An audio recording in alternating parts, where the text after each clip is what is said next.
নবীদের জীবনীকে উপন্যাস বা সিনেমায় ফুটিয়ে তোলা যাবে কিনা। নবীদের জীবনী অনেক উপন্যাস, অনেক সিনেমা তৈরি হয়েছে। এগুলোর ফলে আম্বিয়া আলাইহিমুসসালামের যে ব্যক্তিত্ব, তাদের মর্যাদা, সেটা কোনো কোনো ক্ষেত্রে হানি হওয়ার আশঙ্কা থাকে। তাদের ক্যারেক্টারে, তাদের চরিত্রে অনেক অভিনয় করেন।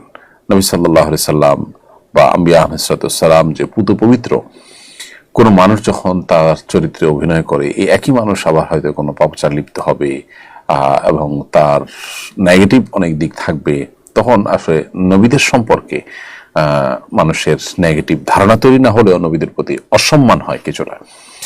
এছাড়া এ সমস্ত সিনেমাতে নারী পুরুষের সংমিশ্রণ এবং সিনেমার যে চরিত্র, সেটা পরিপূর্ণভাবে ফোটাতে গিয়ে সেখানে নানান হারাম বিষয় চলে আসে। তো সেই কারণে এই ধরনের বিষয় থেকে আমাদের যথাসম্ভব বিরত থাকা উচিত, বর্জন করা উচিত।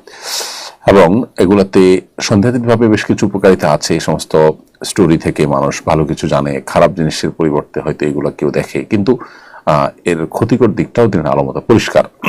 বিশেষ করে প্র্যাকটিসিং মানুষজন এগুলোর হাত ধরে অনেকে টেলিভিশন এবং বিভিন্ন ডিভাইসে হারাম জিনিসগুলো, হারাম ভিডিওগুলো, হারাম কন্টেন্টগুলো তারা দেখতে অভ্যস্ত হয়ে পড়েন, যেটা এর সাইড এফেক্ট এবং খারাপ দিকও বটে।